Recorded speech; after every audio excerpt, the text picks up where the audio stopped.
What's going on, ladies and gentlemen? Welcome back. Force here with another Q&A video. It is Monday, October 8th, and here I'll be answering questions from you guys in the community.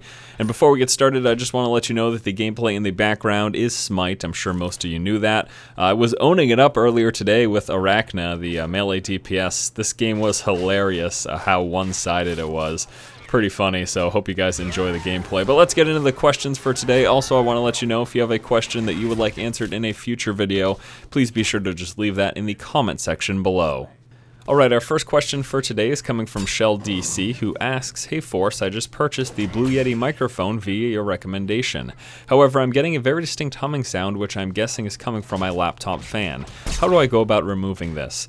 Well, Shell DC, when it comes to recording with a microphone, there's a few things you have to keep in mind. One of which is try to eliminate any background noise. So if you're hearing a very loud humming from your fan, chances are this will be picked up on the microphone. Also, any noise coming out of your speakers, or if you can hear traffic in the background, or any noise going on behind you while recording, there's a good chance it could get picked up on the mic, especially when you have a higher quality mic. The next thing that you have to be concerned about is electronic interference. So if your microphone is really close to your laptop, that could be causing part of the problem. For the longest time, I was also noticing a very distinct humming noise in the back of my recordings, and I eventually came to find that this was actually being caused because my microphone was close to my computer speakers. So what I then did was I just pushed back my speakers on my desk. I also pushed back my monitors, and the humming noise disappeared. So your microphone being in close proximity to any electronic devices can definitely pick up a noise in the background. So that's something you're going to want to try to avoid. I can imagine it'll be difficult in your situation, especially if you're recording from a laptop. I just assume that your mic is going to be sitting basically directly in front of your laptop while you're playing or while you're doing whatever you're doing. If there's any way you can finagle a situation where your microphone is further away, either push back your laptop, or the other option would to be get like a microphone stand. That's actually what I have myself as well.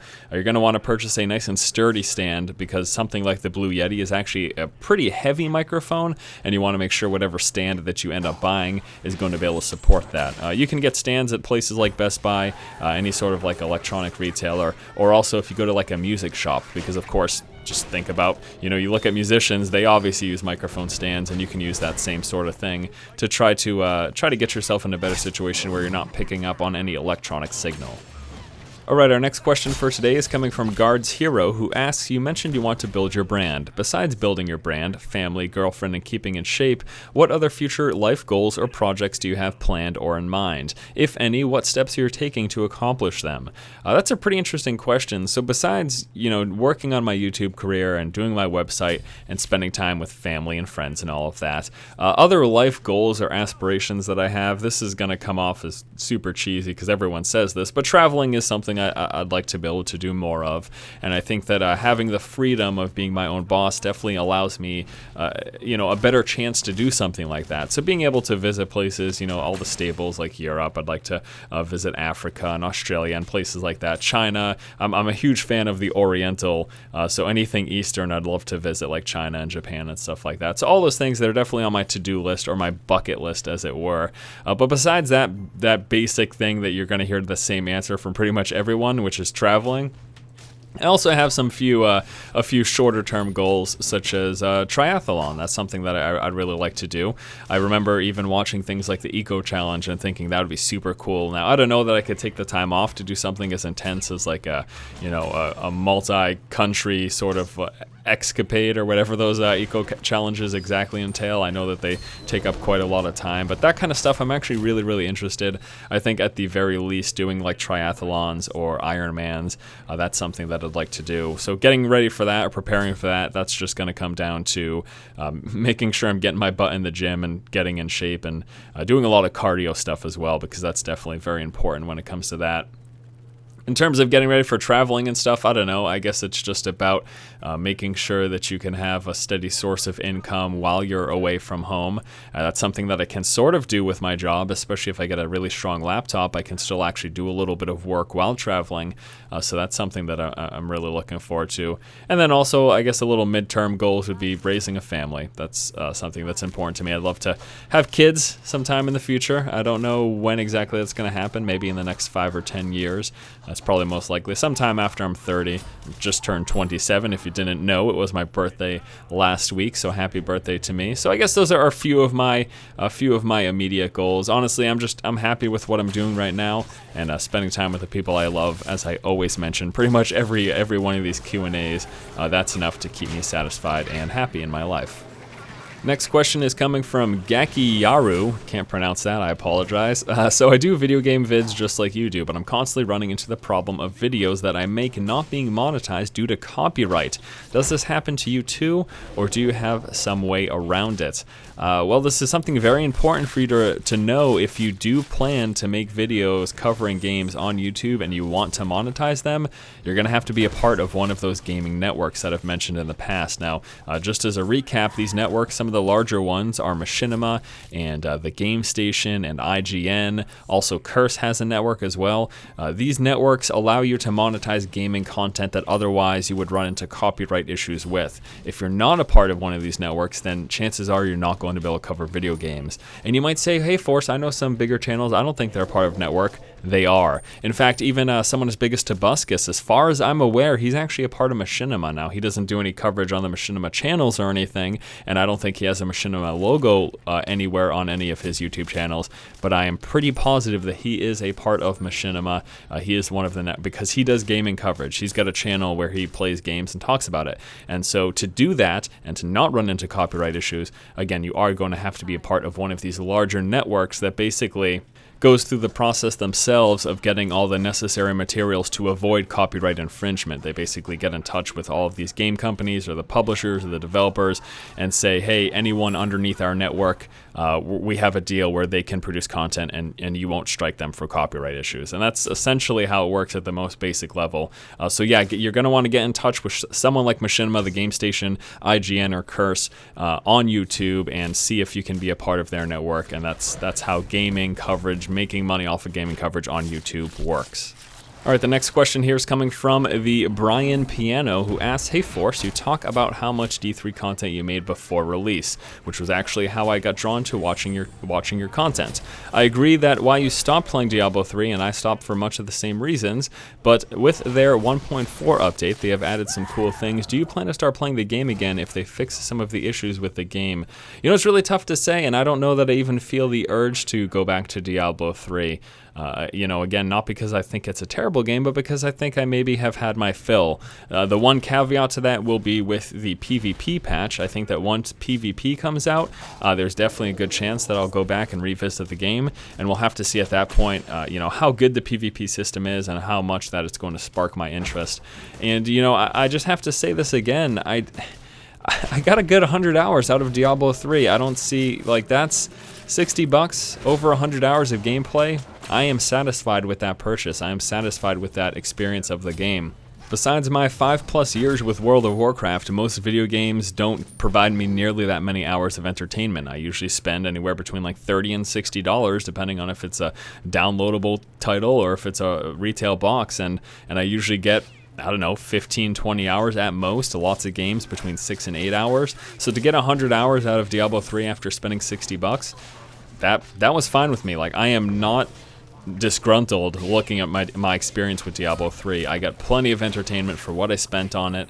Sure, it would have been cool if I could have played it longer, but it just, that's fine. It's fine with what it is. So if I don't go back, it's not going to make any difference to me. I know there are certainly people who would like to see more Diablo 3 content from me, but I'm just not really interested in the game anymore, and that's okay. I think that's the important part that people miss. Me not being interested in the game, that's fine. That's fine, and you can still play it, and that's great too. You know, just play what you enjoy. That's what I'm doing. Next question here is coming from Exodus V, who asks, do you believe that in the near future we will have created a society where parents, e.g. mothers and fathers, will sit down and play video games side by side with their children, and do you think that this will be beneficial in strengthening the relationships between parents and children in a positive manner?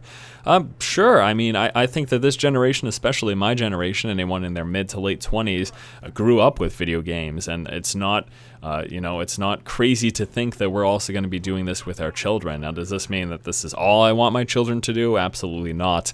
And this is actually something that I've thought about before when I do have kids, how they're going to approach video games. And I'm honestly a little bit worried that they might think, oh, well, Dad, he does video games for a living, so that means I can just sit down and play video games all day. And I'm going to have to come in and be like, no, this is not what you can be doing. This is not good. And this comes from experience, because I was at one point that person who thought, yeah, I could just play video games all day and that'll be all my life is about. No, that doesn't lead to anything positive at all. Balance is the key, and that's what I'm going to try to teach my kids. But do you think that, do I think that kids will sit down with their parents and play games in the future? Of course. I mean, my parents' generation, and of course their parents, gaming wasn't really big for a lot of people in that age group. But definitely nowadays it's becoming more and more prevalent, and I think that as time goes on, it will become more and more prevalent. Is it possible that games could just drop off the face of the earth and people would, the vast majority of people not be interested in it? I suppose it's possible, but I don't think that's very likely. So I think that as time goes on and as gaming becomes more accepted, a more accepted form of entertainment, which it is doing right now, that I think that this situation would definitely occur. And I definitely see myself playing games with my kids, but again, it'll also be about teaching them the balance, and that's not all we're going to do together. We're also going to go play some catch in the backyard. Next question here is coming from Filter Gaming, who asks, as someone who is starting to make YouTube videos as a hobby and potentially for income, do you think that purchasing a program for video editing / compression like Adobe Premiere for $100+ is a must? Or is something like Windows Movie Maker not that bad to start off with and then get into a more professional program later on? Well, Filter Gaming, I suppose it's really going to come down to how serious you are about your craft, about making videos and putting them on YouTube, and how high quality you want them to be. Something like Windows Movie Maker will certainly get the job done, but it is very, very limited in its options. Just a few examples from what I can remember. In Windows Movie Maker, you've got the ability to put text over some of your videos, but the actual ability to overlay images and other videos isn't an option, at least the last time that I checked. One of the biggest reasons that I decided to go get Adobe Premiere Elements was because of the fact that I couldn't put a logo on my videos. I couldn't take a video image and put another image on top of it, which is exactly what you're doing when you put overlay, like a little logo or a brand, whatever, you know what I mean? Anything like that is going to require overlaying, which I couldn't do in Windows Movie Maker, so I said, well, I want to be able to put a logo in the bottom of my videos, or like for my StarCraft content, I wanted to be able to cover up the replay bar and stuff like that, and I couldn't do that with the basic program. So, Windows Movie Maker, it'll get the job done, just to a much more limited extent. And if you want to have a lot of editing options, you're going to want to get something like Adobe Premiere or Sony Vegas to basically provide you with those options and with those tools, because the free stuff, that's just not really going to do it for you. Again, it comes down to how serious you are, and it's definitely not a bad idea to sort of test the waters, make a few videos, use the free stuff, see how you like it, see how enjoyable it is for you, and see how your content is received, and then decide to make the investment. I mean, $100, although fairly minimal if you're serious about making this a career, if it's just a hobby, you may not have that extra money to spend. So I don't think starting off with the basic stuff is going to be a terrible idea. Just realize that there are limitations when it comes to using something like Movie Maker opposed to one of the higher quality editing softwares. Our next question comes in from Bzum2, who says, you started out writing strategy guides for SC2, but you have branched out into covering new releases of popular and sometimes not so popular games. A lot of content has no strategy associated with it, games such as Torchlight 2, Borderlands 2, Guild Wars 2, etc. Have you thought about changing your channel name to something more appropriate for its content? Yes, absolutely, I have thought about changing the channel name. Unfortunately, as far as I know, it's not an option. Back when I started out, like you said, I was just covering SC2 strategy videos, and then I moved into SC2 commentary, sort of the esports type of thing, and then I moved into covering Diablo 3, and then finally we got to where we are now, where it's general gaming news and coverage of new releases or upcoming games. And the current position is where I think that the channel and the brand is going to stay. I think I'm happiest with this. I think it has the most potential for growth, and I think it's going to put me and the business in the best position. The problem is YouTube doesn't just let you change your URL. I looked into this quite a bit when I first started making the switch from just StarCraft to adding Diablo, and then again, obviously, as I moved into more general gaming, I thought about it again. And through all of my research, I found that you can't change the YouTube URL. So the youtube.com/forcesc2strategy, that cannot be changed. Let's look at another YouTuber such as Jesse Cox. His channel name is youtube.com/omfgcata. He doesn't cover Cataclysm anymore. Obviously, you know, that's an old expansion. It's been replaced by Mist of Pandaria. In fact, before Pandaria, there wasn't a ton of WoW coverage on his channel either. He was just doing more general playthroughs and some of his comedy stuff as well. But YouTube just doesn't let you just change the channel name like that. It's not an option. Is it something that might be available in the future? Sure. Besides the fact that I can't physically do it through all of my research, at least what I've found, also there's the fact that you know, it's out there right now. Like youtube.com/forcesc2strategy, that has been spread out among the internet as a place for the type of content that I provide. So if I were to just change that, you would also have to worry about people looking for something and not being able to find what they expected, what they were found. You know, if you find links out there that are to ForceSC2Strategy and my channel name gets changed, what's going to happen? You're going to be sent to a dead link, I would have to imagine. So that's another something to consider. That's another issue that would make it difficult or maybe nonsensical for me to change my channel name. There's plenty of channel names out there for some very large channels that have nothing to do with the content that they cover. It's just that's what they started their channel name out as, and the channel happened to grow pretty big, and that's just what you're stuck with. And that, besides the fact that you'd worry about dead links and people looking for your content and not being able to find it because the URL has changed, that's something else that you have to worry about as well. So, you know, although I can't change the physical URL, I've got my website, which is Force Strategy Gaming. That's pretty straight and to the point. That is my brand. And then, of course, the heading of the channel is Force Gaming News and Commentary, which makes more sense and is more relevant to the content itself. The physical URL, I'm really not too worried about it because I'm not the only person in this boat either. Like I said, many YouTube channels have channel names that have nothing to do with what they cover, and they seem to do just fine as well.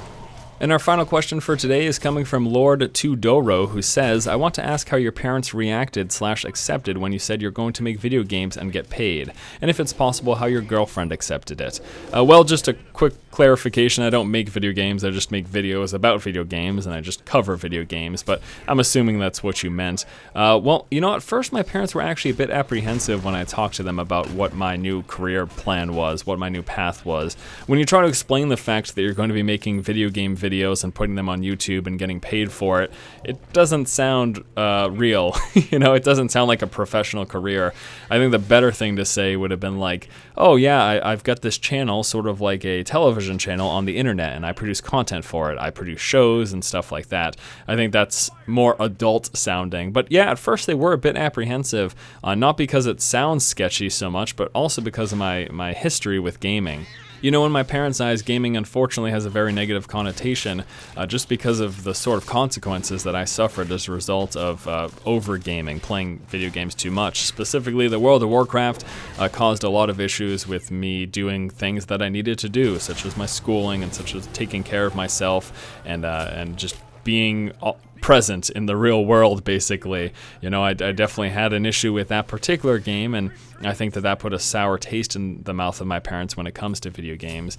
But over time, as I continued to do what I'm doing now, and as they realized this is a legitimate thing, and I am being smart about it and balancing my life and being healthy, I'm nowhere near where I was with video games in the past and being addicted or just spending too much time on it, whatever phrase you want to use. I think that they slowly, gradually learned to accept it. And my parents aren't like closed-minded or anything like that. They're actually very open and intelligent people. But I think it was just my past that they'd experienced with this medium made it so that they weren't too thrilled when they heard about what I planned to do. And that's understandable. You know, if my kid had some sort of major issue, major thing in his life that caused him significant problems in other important areas, such as schooling or relationships with the family and friends and significant others, I would also worry if he said, hey, I'm going back to doing that same thing, but this time it's legit. Like, what? But yeah, they eventually came to realize, okay, yeah, he's doing a great job. You know, Dennis is taking care of himself. He's paying the bills. He's supporting himself and his girlfriend. He's living his life. He's his own boss. Like, this is good. He's doing a good job with it. So they're definitely really, really happy for me now, and they're really happy for the success that I've had with it. And I think once we got past that initial speed bump of, well, geez, Dennis, forced video video games weren't really good for you in the past, so why are you trying to continue to do this?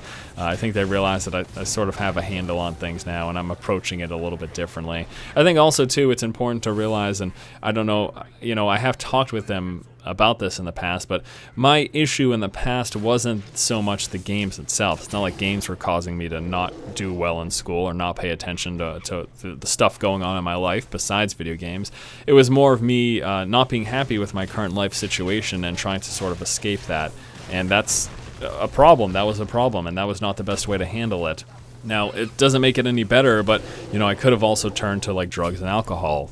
Many people do that when they're not happy with where their life's going. They just try to get away from it by doing other things. I happened to turn to video games at the time, and now that I've moved on with that part of my life and I'm in a better and happier place, you know, me trying to escape my life isn't a problem because I'm happy with where I am. Also, my girlfriend, well, I would say that she was more than happy for it. She was more than happy for what I was doing, and that's how it should be. You know, if you're with a partner who isn't accepting of your life goals and the things that you want to do and accomplish in your life, then that's probably a partner who isn't good for you. You know, you should be with someone who's completely supportive of the things you want to do, whatever it is, even if it's something they don't understand. My girlfriend is not a gamer by any stretch of the imagination, and that's okay. You know, she doesn't need to be a gamer for us to have a great relationship. Those are separate parts of my life, of course. So yeah, she was more than accepting of it. She said, you know what, Dennis, if this is what you want to do, go for it. And I think especially once I started paying for everything, she was even happier. So yeah, that's that, and I think that's also going to wrap it up for this video. Thank you guys so much for watching. Stay tuned in the future for more Q&As. I'll be trying to do this about once a week, although I did happen to miss last week, so I apologize for that. And once again, if you have a question that you would like answered in a future video, please be sure to leave that in the comment section below. I'll be answering about 20 minutes worth of questions, which usually comes out to about 5 to 8 different questions. We were able to go a little bit more rapid fire today. I didn't go too in depth with any of these, I guess except for that last one there. So thanks again, guys. If you like the content, please subscribe. And as always, keep watching and keep owning.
Good game.